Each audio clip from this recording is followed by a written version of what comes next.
Okay, so let's proceed here sa integration by trigonometric substitution.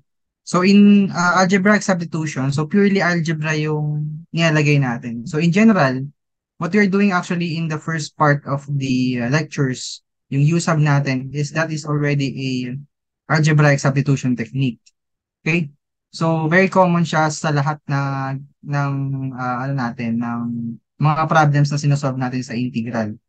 Pero usually siguro ang special case niya is when if the exponents are fraction, so dun siya mas na-utilize. Okay? So again, you just substitute or you just represent the original variable to a new variable para mas maging simpler yung equation natin. So yun yung goal lang naman kapag substitution tayo, to make that easier to integrate. So let's proceed here sa integration by trigonometric substitution. Another integration technique na very important to learn because this is a technique na almost applicable sa lahat ng mga problems. Okay? So, ito yung generalized na ginawa kong table for this. So, actually, you cannot find this sa mga libro or other reviewers. Medyo ano kasi, shortcut yung mga nasa book. So, in-expand ko lang siya into a more generalized form, including the coefficients of the variables. Kasi usually nami-miss out siya. Okay? For example, bakit useful yung integration by trigonometric substitution? So for example, you have three cases here. So ang reason behind, for example, if you have an expression which is in the form as square root of a squared minus b squared x squared, you can use the substitution x is equal to a over b. Yung a is the constant, b is the coefficient of b squared is the coefficient of x squared here. So if you substitute or if you use the substitution x is equal to a over b sine theta, uh, your uh, your equation or your problem will be simplified into this expression here. So if you substitute this here, magiging 1 minus sine squared theta yung nasa loob. And then since 1 minus sine squared theta is cosine squared theta, the square root of that is just cosine theta.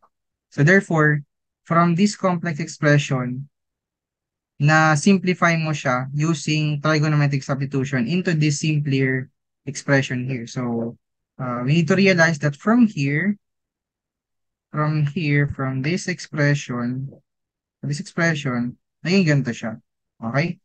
By using the substitution. So ano yung mas simple dyan? Ito or ito? Siyempre ito. Yung may cosine. Kasi cosine lang siya. And same as here, if you have this condition, no? You just use the substitution x over is equal to a over b tangent theta.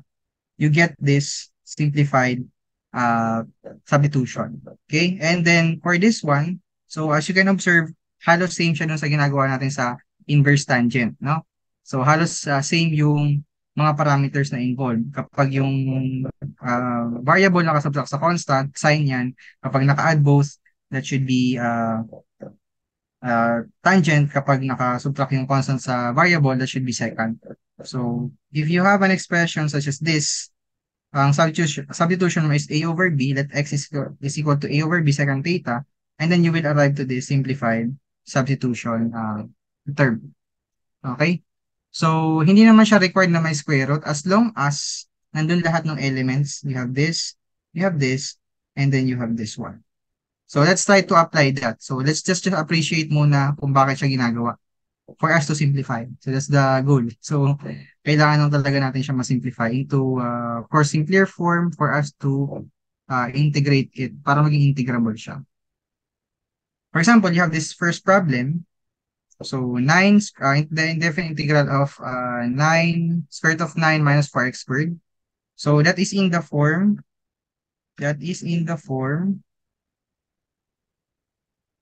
square root of a squared minus b squared x squared.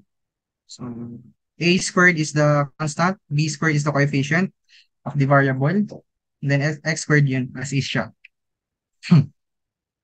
So, using the substitution, di ba kapag ganun yung ano natin, sin theta tayo. Okay, so magle-let as x is equal to a over b sin theta. But what is a and b? Here, ang a squared natin, of course, the constant, which is 9. Get the square root, and then just get the positive value. So we have here a equals 3. And then b squared equals 4.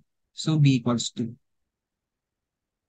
So therefore, ang substitution natin is that x equals, that is 3 halves a over b sin theta. Okay, lagay natin doon. So what is dx? Dx is, so 3 halves cosine theta derivative of theta. And then we just substitute that back here sa ating original problem. So we have integral of square root of 9, okay, minus 4 times x squared. What is x? 3 halves sine theta squared. And then we have derivative of x, which is 3 halves. Okay.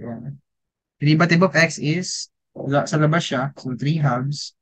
Ito okay na, ito na lang. And then 3 halves cosine theta, derivative of theta. Okay, all over, you have x. X is 3 halves sine theta.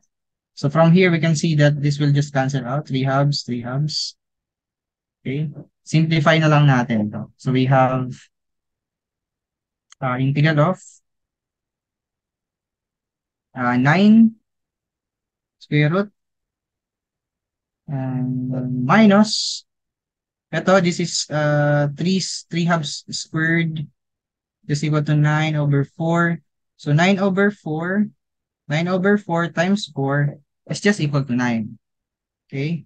Because 3 halves quantity squared is 9 halves. So we have 9 halves, 9 fourth. Sorry. 9 fourth times 4 is just equal to 9. So minus 9 sine squared theta. Squared na siya kasi naka-square ito dito. And then finally, we have cosine theta over sine theta. So inisa ko na lang yung cosine theta at sine theta. Itong denominator natin. Derivative of theta here. So integral of, so you have, factor out natin yung 9. So 9 times quantity 1 minus sine squared theta. Then cosine theta over sine theta here. Derivative of theta. But we know that 1 minus sine squared theta. Okay, so sine squared theta plus cosine squared theta equals 1. So therefore, cosine squared theta is just equal to 1 minus sine squared theta. So therefore, itong 1 minus sine squared theta, cosine squared theta lang siya. Okay, cosine theta here, there's sine theta, derivative of theta. And then simplify lang natin, no? So we have here, so square root of 9 cosine squared theta is just equal to 3 cosine theta. Okay? And then we have cosine theta here and then sine theta, derivative of theta. And then simplify lang natin. Okay, so this is just 3 integral of cosine squared theta, so cosine times cosine, cosine squared, and then sine theta, derivative of theta. So we don't, mas maganda kung ang lahat ng ano natin, no, is isang ano lang, isang trigonometric function lang. So dalawa kasi siya. So pwede natin gawin natin cosine yung, gawin natin sine lahat, no? Babalik lang natin si cosine squared into sine squared. So 1 minus sine squared siya. Over sine theta. Para mas masimplify pa natin. Derivative of theta equals, so 3 integral of 1 over sine theta. So this is just derivative of theta over sine theta minus 3 integral of, so i-distribute lang natin lahat. So hiwalay natin. This should be separated. This should be separated. So minus 3. So sine squared theta over sine theta is equal to sine theta. Derivative of theta. Okay? And then finally, we have 3. Ito ay, pwede mo i-factor out. So, derivative of theta over sine theta. So, that is just 1 over sine theta is cosecant theta. Diba? Cosecant of theta. Derivative of theta. Minus integral of 3, sorry, sine theta na lang. Sine theta. Derivative of theta. Okay, pinactor out lang natin yung 3. And then we have 3 times the integral of cosine theta. So, balikan natin dun sa mga formula sa uh, trigonometric. No? So, ang integral ng cosecant theta is ln, the absolute value of cosecant theta minus cotangent theta. And then minus 3. So, 3 times integral ng sine theta, negative cosine theta plus c. So, 3 ln cosecant theta minus cotangent theta minus or plus na siya since negative times negative yun plus c. Okay? Balikan natin yung ating substitution kasi ibabalik natin siya in terms of x, di ba? So, balikan natin yung substitution natin. Ito yung substitution natin. So, we have this one here. So, we just copy this muna. Since naka-cosecant yan, tsaka naka-cotangent, so kailangan natin i-derive kung ano yung equivalent niya. So, dito, you can see na you have sine theta equals, that is 2x over 3. Diba? So, simplify lang natin in terms of sine theta.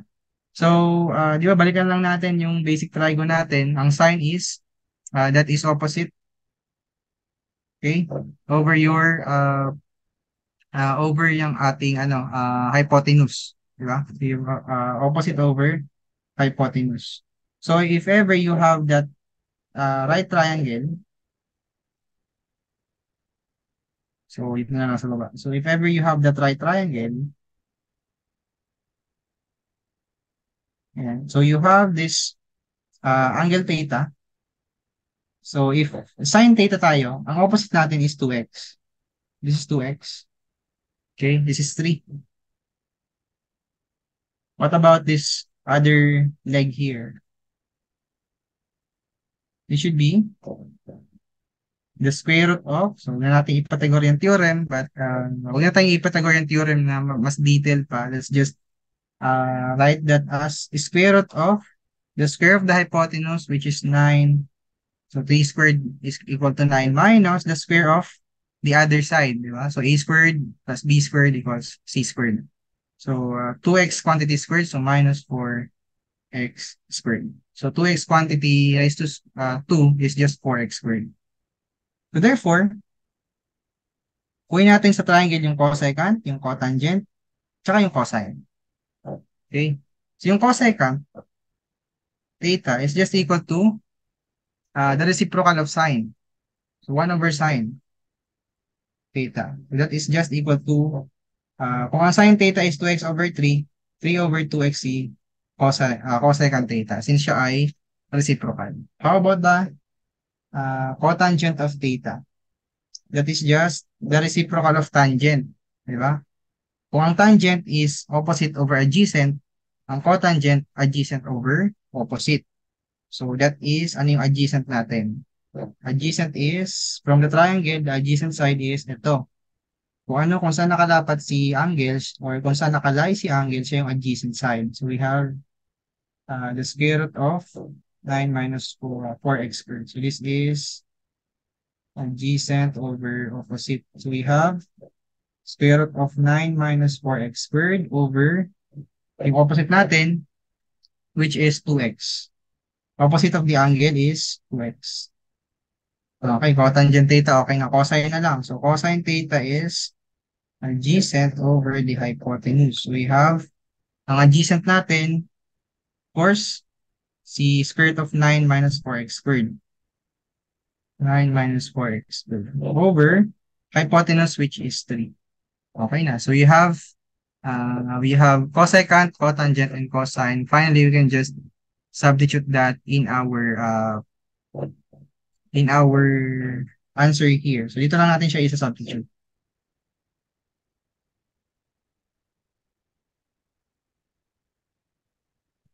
So after substitution, let's see if we can simplify, but I guess this should be an answer na. So after that, uh, after that substitution.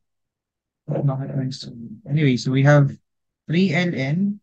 So cosecant theta, okay, so 3 over 2x.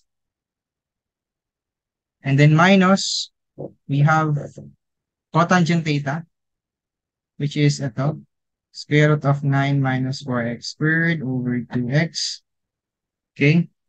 And then we have here plus the cosine theta, which is the square root of 9 minus 4x squared over 3 plus c.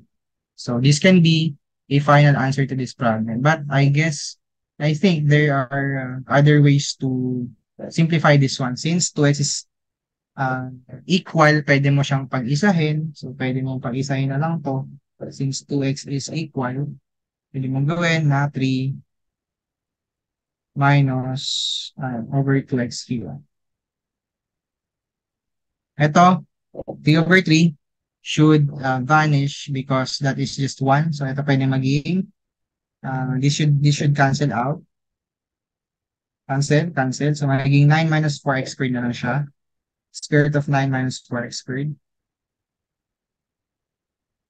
Square root of 9 minus 4x squared. Okay, so I think this should be an answer na.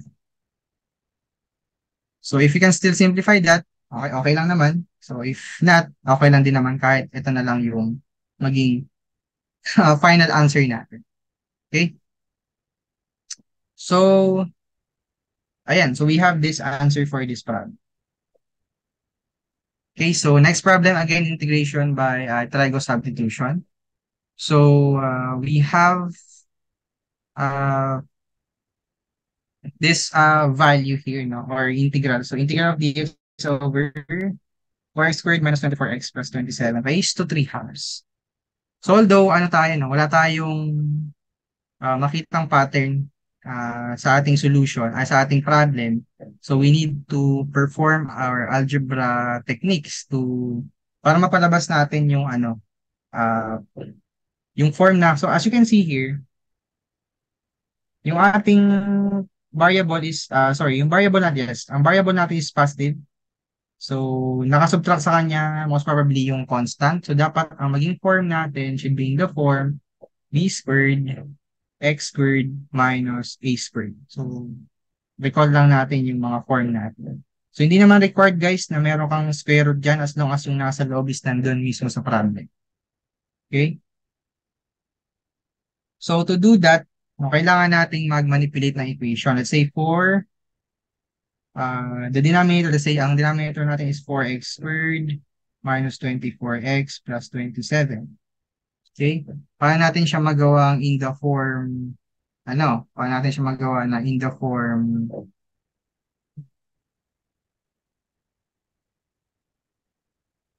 so how can we do that na in the form, in the form, b squared x squared minus a squared. So let's try to factor out 4 here. So 4 times x squared minus 6x.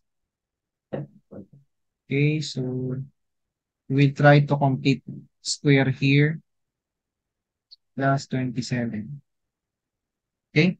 So para ma-complete square natin, so pinactor out lang natin yung 4, no? So 4 times x squared, 4x squared, 4 times 6, negative 6x, so negative 24x yun. So dito, we have, para ma-complete square natin, what should we add here kay 6x, kay x squared minus 6x plus 1. Sa loob ng parenthesis tayo. So you should add, so again, balikan natin yung sa algebra. If you're going to complete this square, you should look into the denominator of the, the coefficient of your, di ba, ax squared plus bx plus c. So you need to see the coefficient of your first degree variable, which is x. So, divide mo lang sa 2 yun. Okay? Di ba dito, ang coefficient ng uh, variable x is 6, divide mo lang sa 2, that is 3. So, 3 squared. Tapos, after mo divide sa 2, is square mo lang. So, 6 divided by 2 squared. So, that is 9. Okay, so 9 dapat dito. Para ma-complete square natin siya. So, again, nag-add ka ng 9. Dito sa loob ng parenthesis, you should also add whatever you added to the equation. Again, nasa loob siya ng parenthesis. So, therefore, ang na-add mo talaga is 9 times 4. Kasi nasa loob po siya ng parenthesis. Okay, so, huwag tayo makareless doon, no? Kasi that is the, yun yung usually na mamali tayo sa mga ganong steps. Okay, simplification of the equation. So, naglagay ka ng 9 dito sa loob. So, you can observe here. So, basically, ang nilagay mo sa loob is 9. Pero, in the context of the whole expression, ang nilagay mo talaga is 9 times 4. Kasi naka-multiply pa siya sa labas, di ba? So, 9 times 4 is 36. So, basically, you added 36 sa equations. So, dapat ma-counteract mo yon by subtracting 36 here. Okay, so this is still equal to this equation. Okay, so basically, wala kang nilabag na batas sa rules or sa rules of math. Kailangan mo lang tong 9 na to para ma-complete square mo. So, 4 times quantity x minus. So, square root of 9 is 3. So, 3. Tingnan mo yung sign nung sa first degree variable ay x. So, ang sign ni x doon is negative. So, negative dapat to. So, this is the square. Okay? And then, minus, because 27 minus 36 is negative 9. Okay, minus. Okay, so as you can observe, siya ay in the form na b squared, x squared, minus a squared. In this case, ang x mo lang is meron ka lang x minus 3. Okay lang yun. So therefore, ang substitution natin, di ba ang substitution natin for that is second kasi nauna yung variable. Okay? So going back sa table, pag nauna yung variable, you have to use the second. So let x is a over b. But here, hindi naman x lang siya. Di ba? Hindi na siya x. Siya ay x minus 3. So let x minus 3 as equal to, uh, that is a over b. Okay? Ano yung a natin? In this case, ang a natin, so a squared is 9. So a is 3. So b squared is 4. B is 2. So a over b. So that is 3 halves. So 3 halves second of theta. So yan yung natin, substitution. So what's dx? Dx is, so 3 halves derivative ng second theta, tangent of theta, derivative of theta. So going back to our yung mga formulas natin sa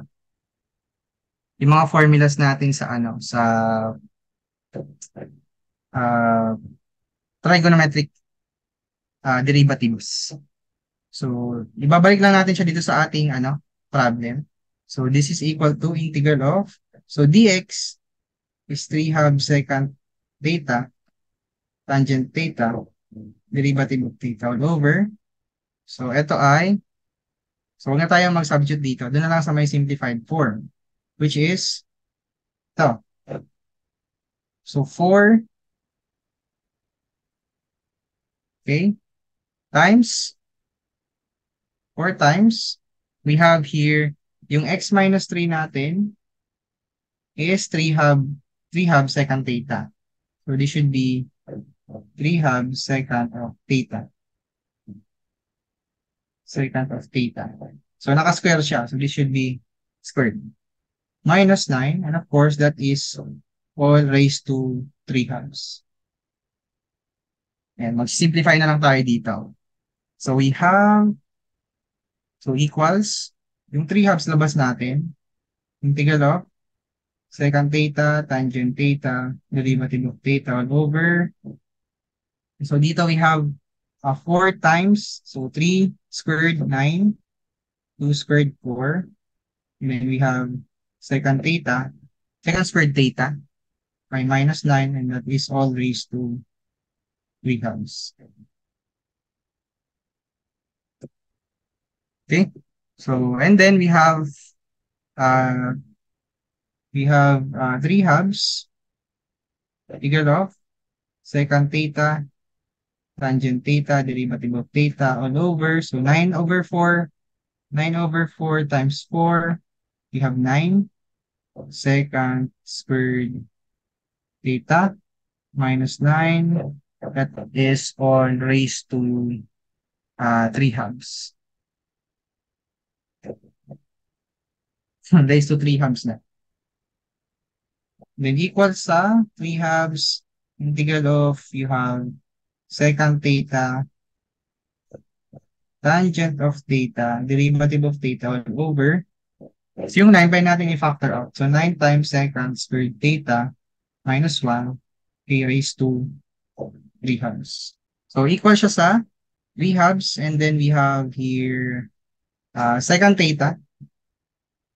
So lagay lang natin yun lahat. Tangent of theta all over. So yung 9 raised to 3 halves, ilabas na natin.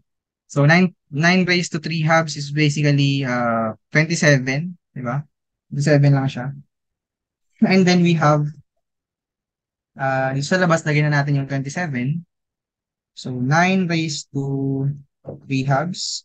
Okay, lagyan mo natin dito. Secant squared theta minus 1 raised to 3 halves. So we have 9 raised to 3 halves is 1 over, 27, 9 raised to 3 halves. So dito magiging integral of 3 over 2 times 27. Okay, labas na lang natin.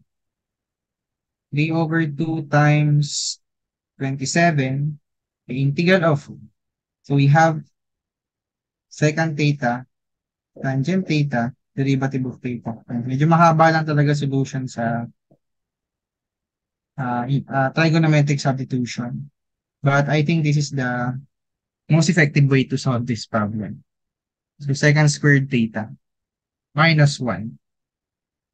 So therefore, that should be equal to, so 3 over 27, 1/9 lang yon. So 9 times to 18. So therefore, it should be 1 over 18, integral of, so secant of theta, tangent of theta, derivative of theta all over, natin. And 1 over, you have secant squared theta minus 1. But then, ano yung value ng secant squared theta minus 1? Okay, so secant squared theta minus 1 is just equal to tangent squared theta. Diba? If you have, remember the trigonometric identities. But if you forgot, pwede mo siya ma-derive using the Pythagorean identities. So, ayan, you have this. Therefore, you can say that 1 over 18, integral of, so this one here is just equal to this identity here. So that is just equal to secant theta, tangent theta, derivative of theta all over. So tangent squared theta raised to 3 halves is just equal to tangent cube. Kasi mag-cancel na yung 2. So tangent cube theta. 1 over 18, equal of, so tangent cancel, so ito maging squared na lang. So secant of theta, derivative of theta all over, tangent squared theta. No, simplify na lang. 1 over 18, we have integral of 1 over, yung secant theta is 1 over cosine theta. Yung tangent theta, yung 1 over tangent squared theta is just your cotangent theta. So this should be cosine theta over sine theta squared. Again, yung ating tangent squared theta is just equal to, have here 1 over, you have here sine theta over cosine theta squared. Okay? So if you are going to get the 1 over, so kailangan mo lang i-change yung order or just get the reciprocal. Since 1 over tangent is cotangent. Okay, so basically itong tangent sa baba, since sa denominator siya, cotangent yan. Okay, 1 over tangent is cotangent. Because the cotangent is just a reciprocal of tangent. Ayan. So as you can observe, importante pa rin talaga yung mga dati nating inaaral because ginagamit talaga siya dito. So, yung squared here is, ipasok na lang natin dito. So, squared, squared. So, cancel, cancel. So, ito 1. Ito, wala na. So, magiging cosine theta na lang sa taas. So, 1 over 18, integral of cosine theta, derivative of theta all over sine squared theta or 1 over 18 integral of, so sine theta raised to negative 2 cosine theta derivative of theta. Ayan, pwede pala natin siyang gamitan ng power rule. Okay? So going back sa power rule natin, integral of u raised to n du equals u raised to n plus 1 over n plus 1 plus c. Okay? So ito, ang u mo dito is sine theta. Derivative of u natin is cosine theta. So n is negative 2. So applicable siya. So 1 over 18 sine theta. So negative 2 plus 1, negative 1 over negative 1. Okay, we have here plus c. It should be negative 1 over 18. And then that is sine theta raised to negative 1 plus c. Hindi pa siya answer, no? Kasi pwede pa natin siya masimplify. So that should be negative 1 over 18. Sine theta raised to negative 1 is 1 over sine theta. C. Negative 1 over 18. But yung 1 over sine theta is cosecant theta. Diba? So cosecant theta plus c. So, meron tayong answer in terms of cosecant theta, in terms of theta. But going back to the substitution, so x minus 3 natin doon is 3 halves secant of theta. Okay, let's just check. X is 3 halves secant of theta. So, i-bring back lang natin si x. Okay? So, I have here, gawin natin. Okay? So, we have here secant theta equals 2 times x minus 3 over 3. Okay? So, gawa tayo ng triangle. Therefore, secant theta is just equal to your hypotenuse over the adjacent side. So, therefore, ito yung hypotenuse natin. So, it's si 2x. So, ito yung theta. Hypotenuse natin si 2 times quantity x minus 3. And then, adjacent natin si 3. So, this is 3. So, therefore, this one here is, okay, so 2 times quantity x minus 3. So, the square of the hypotenuse minus the square of the other side, which is 3 squared or 9. Okay. So, as you can observe, ito lang naman siya. This one here. Ito siya. This one here is, of course, ito lang yun. Yung nasa loob. 4x squared minus 24x plus 27. So, pwede natin ilagay dyan, square root of 4x squared minus 24x plus 27. So, if you expand that, ito lang makukuha natin. So, parang bumalik lang tayo dun sa kaninang given. So, therefore, get ano yung value ng cosecant of theta. So, cosecant of theta, okay, so let's just use this here, space. Plus problem na rin to for the trigonometric substitution. So, here we have, for cosecant theta is just equal to, cosecant theta is just the reciprocal of sine. So, therefore, siya ay hypotenuse over the opposite. Okay, so cosecant of theta just equal to, you have hypotenuse, which is 2 times quantity x minus 3 over opposite, which is ito. Okay, so square root of 4x squared minus 24x plus 27. So, ayan, pwede mo nang palitan yung answer kanina. Okay? So, dito, palit mo lang dun sa dito. Okay, so let's just copy this one. And then we have, paste lang natin dito.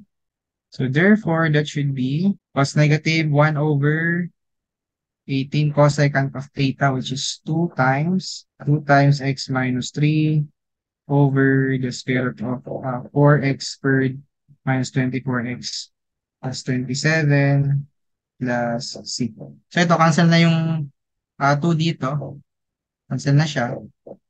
Because 2 and then ito maging 9. So 1/9 na lang. Negative 1/9. Delete this. So I 1/9. So you have this final answer for this problem. Okay, so ganun. Ganun yung pag-solve natin ng trigonometric integrals, integration by trigonometric substitution. Although mahaba lang solution niya, but it's effective way for you to solve a problem. Okay, so let's go here sa next topic, which is the definite integral. So, I will just delete this first. So, dun sa sinasolve natin kanina, that is more in general. So, kapag meron kang definite integral problem, ibig sabihin, wala kang arbitrary constant. Kasi nga ito ay definite. Okay, so mayroon kang upper limit. In this case, let's say, the definite integral of x dx from 0 to 5, 0 is the lower limit and 5 is the upper limit. So basically, you integrate first and then you substitute the upper limit to the original integral and then substitute the lower limit and then just subtract them kung ano yung value ng dalawa na yun. So always subtract first the lower limit to the upper limit. So for example, ito, ano yung integral ng x? So x squared over 2, di ba? By power rule, x squared over 2, that is from 0 to 5. So, ang ibang book, parang ganito, ang nilalagay, bracket. Yung iba, isang bracket lang sa kabila. Yung iba, isang line tapos 0 to 5, parang ganyan. So, it's up to you if something comfortable. But ako, I'm comfortable with putting a bracket here. So, 0 to 5. Yeah. So, i-substitute lang natin. So, upper limit is 5. So, 5 squared over 2 minus lower limit, 0. Just substitute 0 to the value of your integral. So, we have here 0 squared over 2. So, we have 25 over 2. So, ito na yung answer natin for this problem. Okay? So, next problem, we have the definite integral, definite integral of dx over x plus 2 from negative 6 to negative 10. So, ito ay, solve natin. So, you have equals, integral niya is ln x plus 2. So, that is from negative 6 to negative 10. So, you have ln, upper limit muna. So, we have negative 10, substitute lang, negative 10 plus 2. So, we just substitute negative 10 to x here. So, you get this. This is the value of the upper limit. If you substitute the upper limit to the answer, ito yung value niya. Minus yung lower limit natin. Minus ln. You have yung negative 6 plus 2. Okay? And then finally, you have equals ln, negative 8 minus ln. We have negative 4. You get the absolute value, you have ln 8 minus ln 4. Okay? So, by rules of logarithm, ito lang ay equal sa ln 8 over 4. Or this is just equal to ln 2. So, natural logarithm of 2. So, you have this answer for this problem. So, if you have the calculator, you can just check this kasi directly, pwede ka mag-input directly ng definite integral sa calculator. So, you have this answer. So, and we have here the definite integral of ln x dx from 1 to e. Okay? So, wala tayong directly formula for solving this one. So, kailangan natin gumamit ng integration by parts. Okay? So, you have integral of u dv equals ub minus integral of v du. So, therefore, you have, let u na lang tayo. Mag-let u and dv tayo. So, dv, dapat integrable, so that should be dx. And then you have u as ln x. So du is dx over x by formula sa derivatives natin. So you have the integral of 1 to E, that is ln x dx equals uv. Okay, so ang v pala natin is x. If you integrate dv, that's b. If you integrate dx, that is x. Ayan. So let's proceed here. Okay, continue tayo. So we have uv, ano yung u natin? U is ln x, v is x. And then that is from 1 to e minus v du. So integral of, so that is 1 to e. V natin is x, du natin is dx over x. So 1 to e ln x dx equals, so x, gawin natin x ln x, 1 to e. Na ito, cancel na yung x dyan. Okay, you can cancel this x here. So, integral of dx is just equal to x. So x from 1 to e. So therefore, this is just equal to, so x ln x from 1 to e. So substitute natin ng upper limit minus lower limit nun. So e ln e. So upper limit, substitute na natin. So substitute this here. And then minus, you substitute the lower limit. Okay, lower limit. So you have the lower limit as, you have 1 times ln 1. Okay, minus, you have here x. So from e to, from 1 to e. So you have minus e minus 1. Okay, so substitute lang.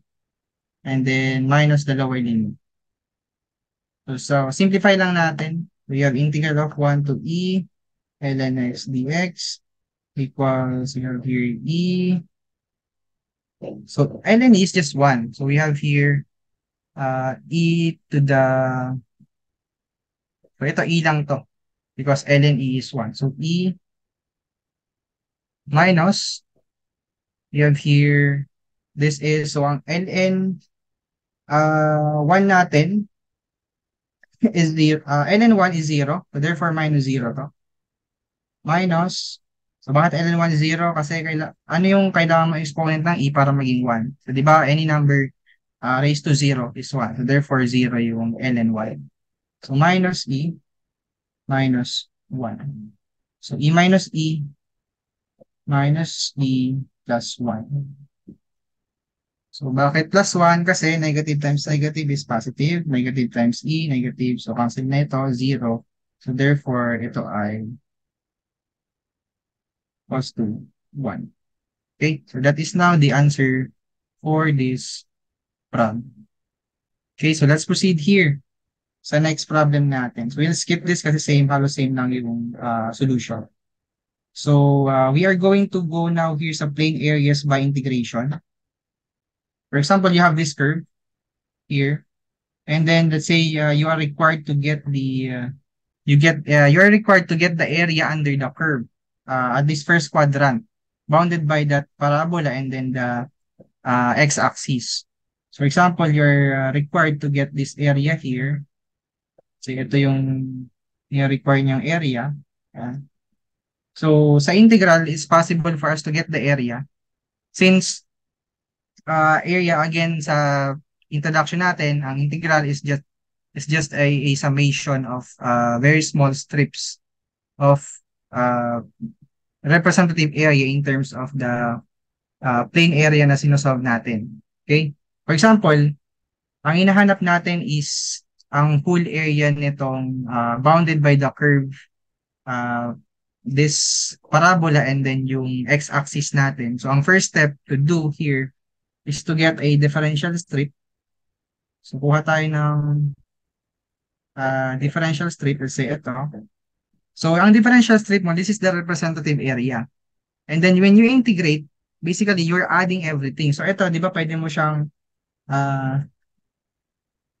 makuha ang approximate area niya using the trapezoidal rule if you're familiar with that. So, para makuha mo yung area niya, pwede kang gumamit ng maraming squares para ma-fill up mo lang yung gaps and then ma-solve mo yung area niya.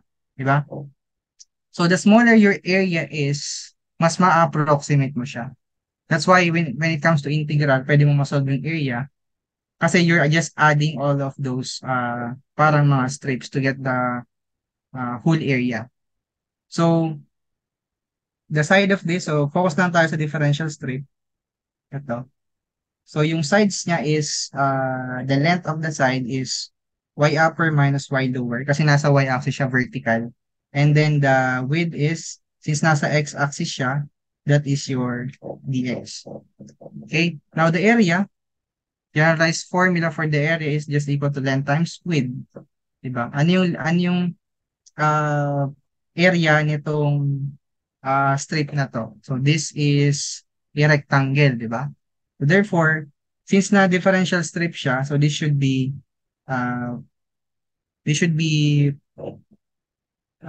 denoted as differential area.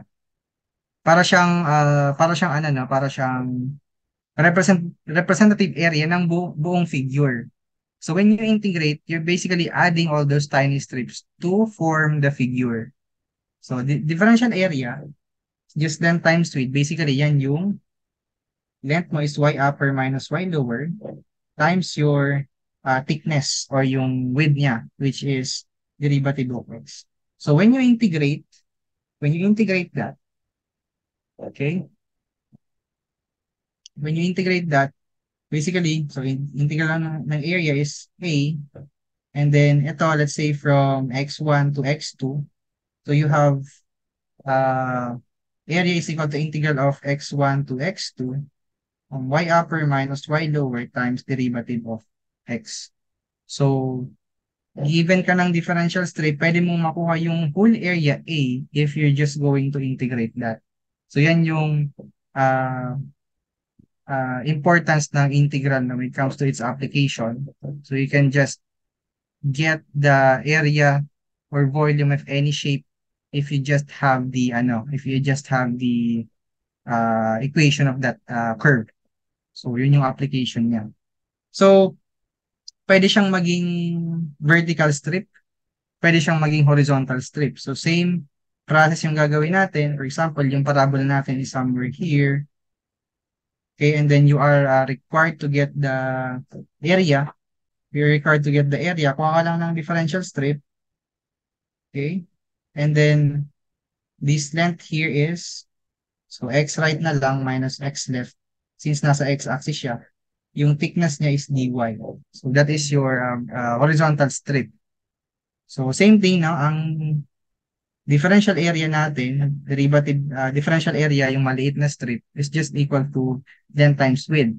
So ang length niyan is x right minus x left times width, which is derivative of y. So if you integrate, so area equals integral of x right minus x left. So dy to, kung dy yan, so from y1 to y2. So that's your formula for finding your area in terms of the horizontal strip. For example, I find the area bounded by the curve y equals x squared, the x-axis and the ordinates x equals 1 and x equals 3. So yung graph lang natin, no? So yung graph ng y equals x squared is somewhere here. This is x and this is your y equals x squared. So kung saan kung sino yung naka-square, so balikan natin yung concept sa analytic geometry. Kung sino yung naka-square, siya yung kung sino yung naka-square, siya yung sa kanya nakaharap yung vertex. Okay? So since naka-square si x, so nakaharap sa x-axis yung vertex. So it's either upward or downward. Since na-positive si x squared, upward siya. So, yan yung y equals x squared. And then the x-axis is ito, yung vertical natin, yung horizontal x-axis. The ordinates, x equals 1, i-graph lang natin yung line na yan. So, x equals 1, somewhere here. Say, ayan. And then x equals 3, somewhere here. So, you have that curve. Okay, so this is your x equals 1 and then we have your x equals 3. Okay? So, dito, ang ginahanap natin ng curve is the area bounded by the curve. Area bounded by the curve and then yung x-axis, yung ordinates x equals 1 and then yung x equals 3. So basically, ito yung hinahanap natin na area dito. This one here. Ano yung specific area nun?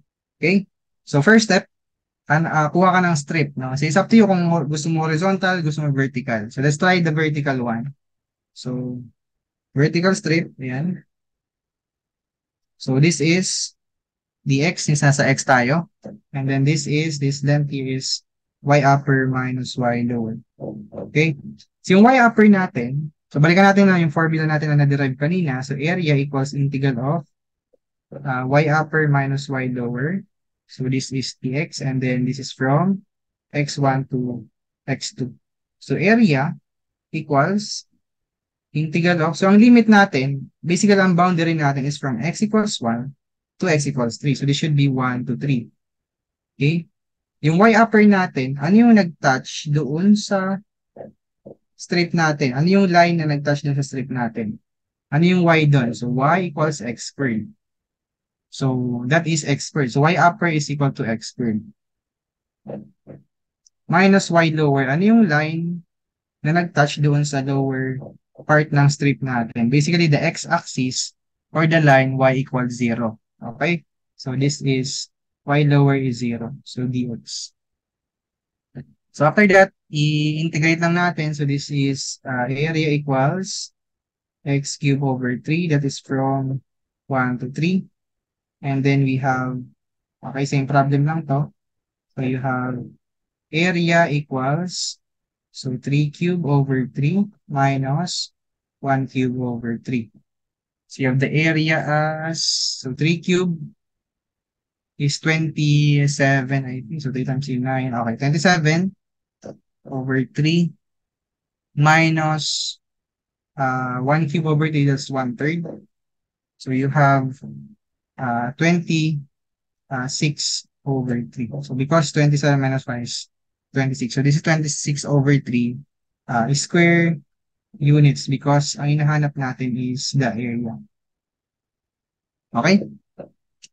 So, yan. So that's how you solve your area bounded by the curve.